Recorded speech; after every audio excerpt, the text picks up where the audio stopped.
A questão 63, ela fala de uma nova forma de se produzir energia elétrica, células a combustível, hidrogênio, oxigênio. Essa questão, ela nos mostra reações químicas gerando passagem de elétron, e é aí que você encontra a química na questão. Porque, reação química, onde um cara vai oxidar, vai dar elétron, você vai captar isso por um fio condutor, e vai ter um cara sofrendo redução, recebimento de elétron. Então os elétrons vão ter um sentido aqui, de quem está oxidando para quem está reduzindo, do polo negativo para o polo positivo. Isso é uma pilha. E a pilha, o que acontece lá na pilha? A partir de uma reação química você obtém energia elétrica, que é obtido como? É uma reação de óxido-redução. Alguém oxida, dá elétron, alguém reduz, recebe elétron. Você consegue fazer uma separação de quem está oxidando e quem está reduzindo, e fazer esses elétrons envolvidos passarem por um fio condutor. E aí você tem um movimento de elétrons por um fio condutor. Então você tem energia elétrica. Não causa danos ao meio ambiente, porque o principal subproduto é a água. Então isso é algo específico para esse caso aqui relatado no exercício, né? Que você vai ter, veja só, olha o que está saindo aqui, O2 e a água. Isso não faz mal para o meio ambiente, ok? Então é por isso que a alternativa correta neste caso é logo a alternativa A. Se você quiser, você dá uma pausa e verifica aí as outras alternativas. A questão 65 também falou de química no Enem 2010. Fala das misturas efervescentes em pó ou comprimidos para a administração da vitamina C, né, que foram criadas recentemente para diminuir a perda, para proteger mais a vitamina C até chegar no seu corpo. Então veja, as matérias-primas que atuam na efervescência são ácido tartárico ou ácido cítrico, que reagem com um sal de caráter básico, como o bicarbonato de sódio. Você sabe que o bicarbonato libera HCO3, que é um ânion que consegue captar H+ na água. Veja, quando o ânion bicarbonato capta H+, está agindo como uma base. Quem capta H+ é base. Ele vira H2CO3, que você, se ainda não sabe, o H2CO3 é uma substância instável e que imediatamente vira dióxido de carbono e água. E o dióxido de carbono liberando vai dar aquele borbulhamento que você vê. É o dióxido de carbono sendo liberado quando em contato com a água. A partir do contato da mistura efervescente com a água, ocorre uma série de reações químicas simultâneas. Colocado aqui, liberação de íons, formação de ácido e liberação de dióxido de carbono, gerando efervescência. As equações a seguir representam as etapas em que foram omitidos os estados de agregação dos reagentes, e H3A representa o ácido cítrico, que é estado de agregação, se o cara é sólido, líquido ou gasoso. Né? Para não responder o exercício, ele omitiu, porque ele quer que você justamente consiga chegar à resposta. O exercício também vai falar assim: a ionização, a dissociação iônica e a formação do ácido e a liberação do gás vão ser respectivamente indicadas por quais fenômenos. Então vamos ver. O primeiro aqui é você colocar o sal na forma sólida quando os íons estão juntos. Colocando ele em água vai acontecer a dissociação iônica. Isso não é formação de íons, tá? Dissociar é quando você já tem íons e aí você apenas colocando em água, você vai ter apenas a separação dos íons. Então isso, para começo de conversa, nem é uma reação química. Isso se chama dissociação. Veja que o exercício ele fala para você observar as reações químicas que ocorrem.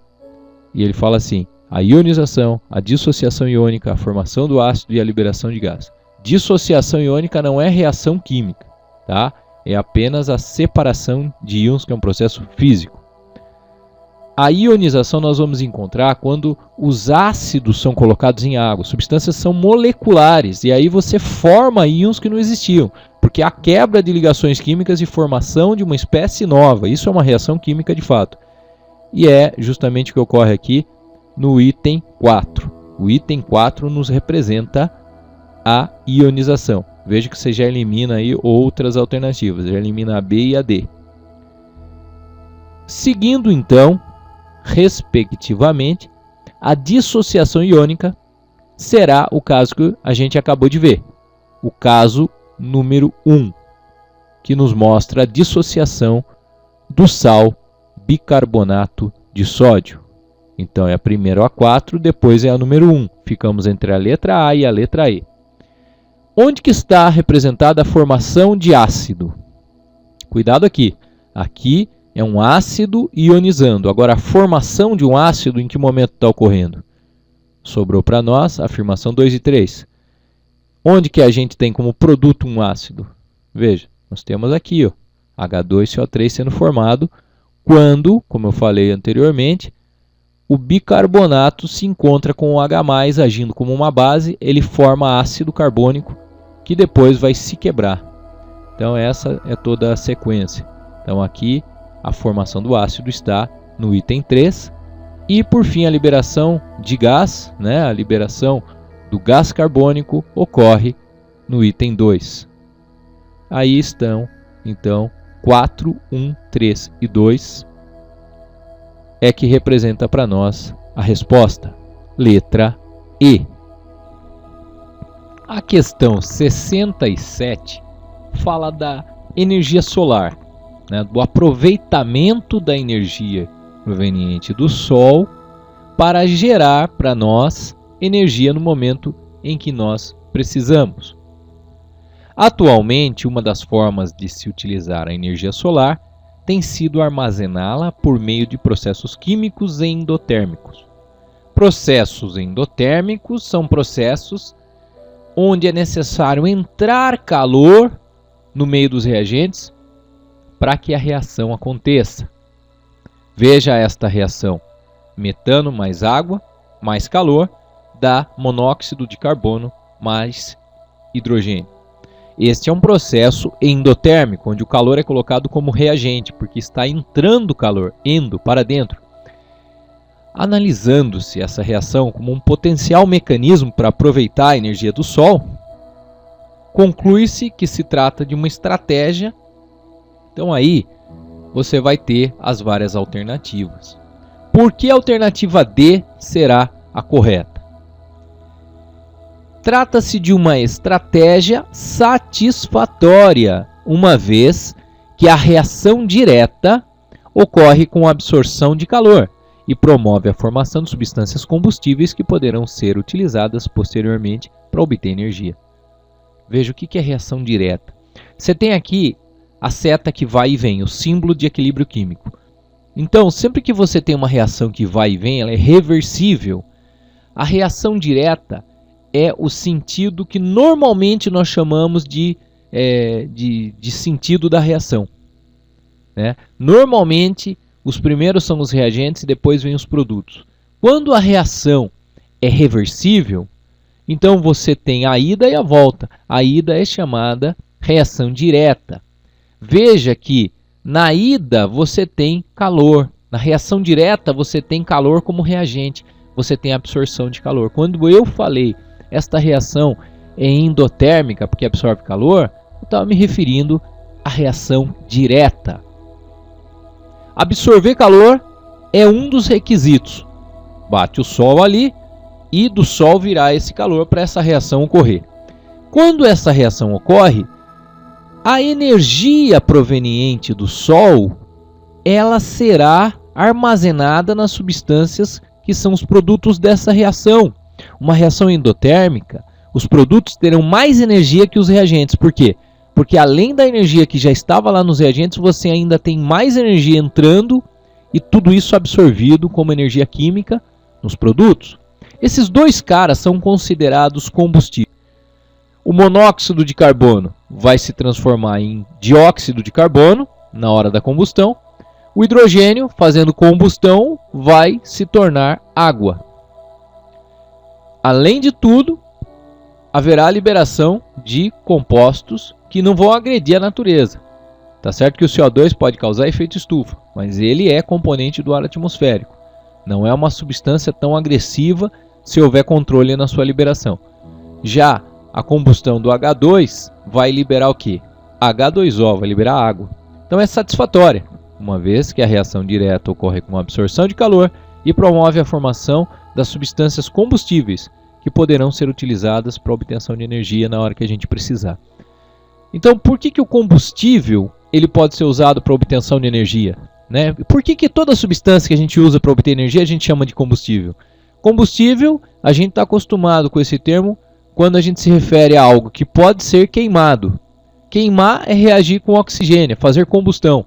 Esses caras podem fazer combustão e toda combustão é uma reação de liberação de energia, é uma reação exotérmica. Portanto, a letra D é a resposta correta.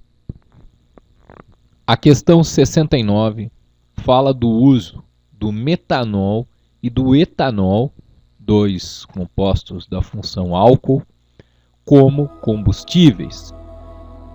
Nos traz aqui uma tabela com a densidade e o calor de combustão de cada um. A densidade deles é a mesma, ou seja, para cada 1 ml dos dois, você terá 1 grama de cada um. O que é calor de combustão? É a energia liberada na queima de 1 mol do composto.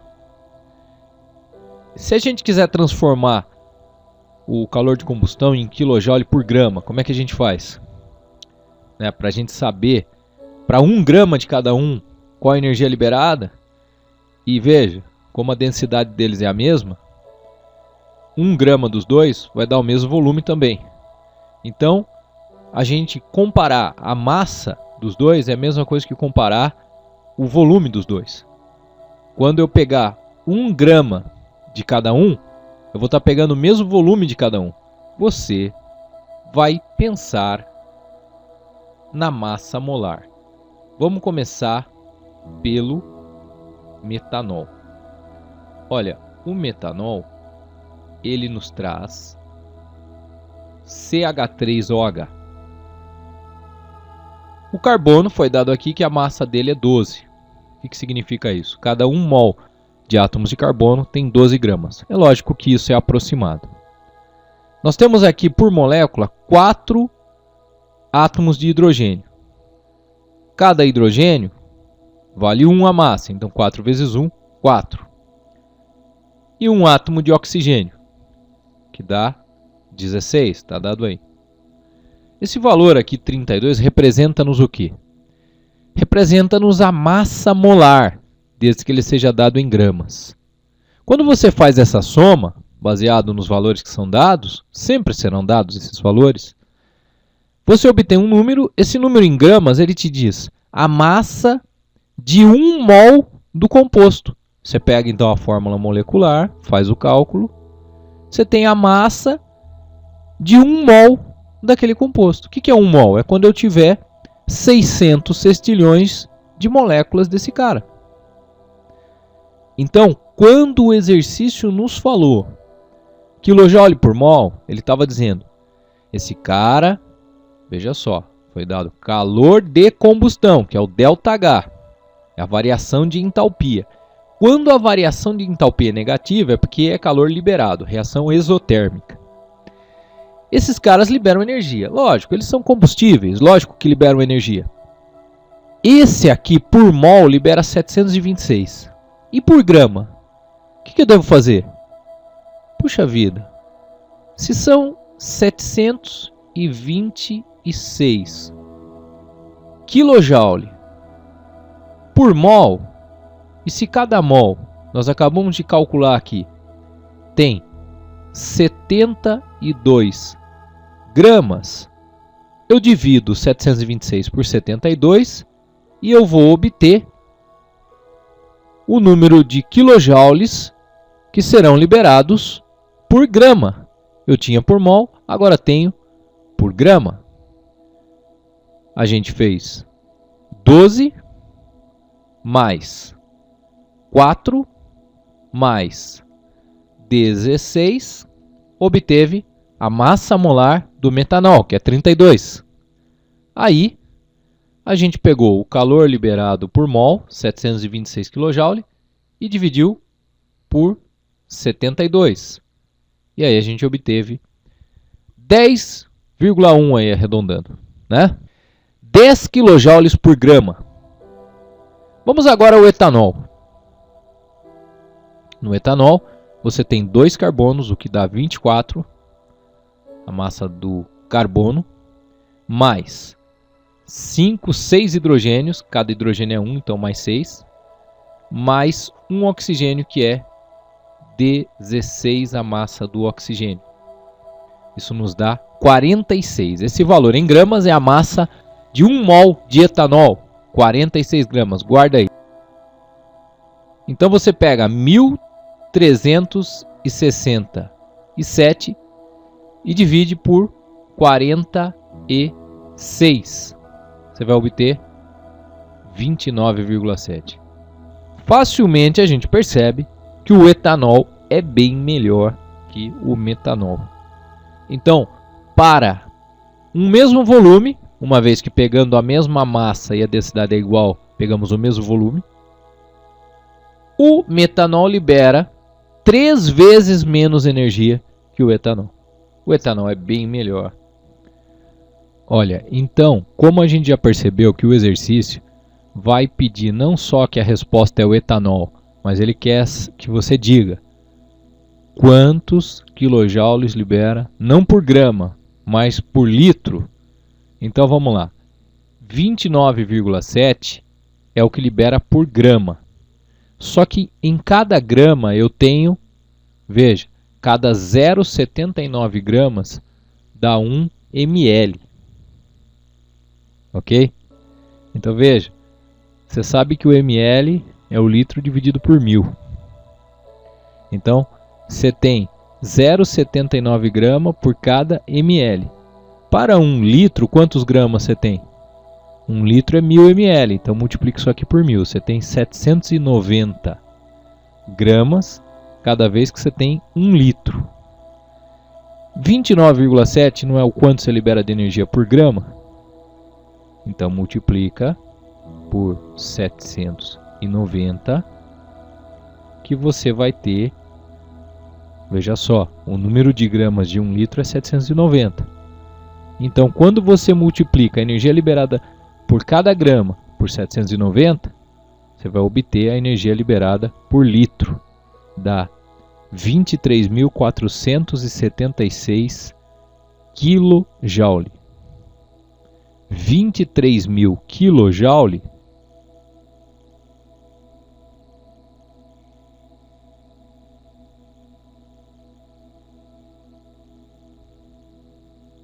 cortando 3, 2, 1. Você viu 23.476, mais ou menos 23.500 quilojoules. Cada 1000 quilojoules dá 1 megajoule. Então a gente pode expressar isso como 23,5 megajoules. E é a resposta D, 23,5 megajoules de energia por litro de combustível queimado. Então, quando você multiplica grama por 1000 e ml por 1000, você vai obter quantos gramas você tem agora por 1000 ml, quantos gramas você tem por litro. Vai dar 790 gramas por litro. Então veja, eu sei que a energia liberada por grama é 29,7. Resta eu saber quantos gramas eu tenho em 1 litro, 790. Então, é só multiplicar por 790 a energia liberada por 1 grama e eu vou obter a energia liberada por 790 gramas. E é justamente o que eu tenho em 1 litro. Então, eu obtive a energia liberada por litro, que deu 23.500 aproximadamente. 23.500 o quê? Estou trabalhando em quilojoule. 23.500 quilojoule. Agora, o quilojoule vezes 1000 é o megajoule. Então, 23.500 kJ é o mesmo que 23,5 megajoule. Por isso a resposta é a letra D. Etanol, porque a gente já analisou lá no começo até olhando por gama. E 23,5 megajoule por causa dessa explicação aí.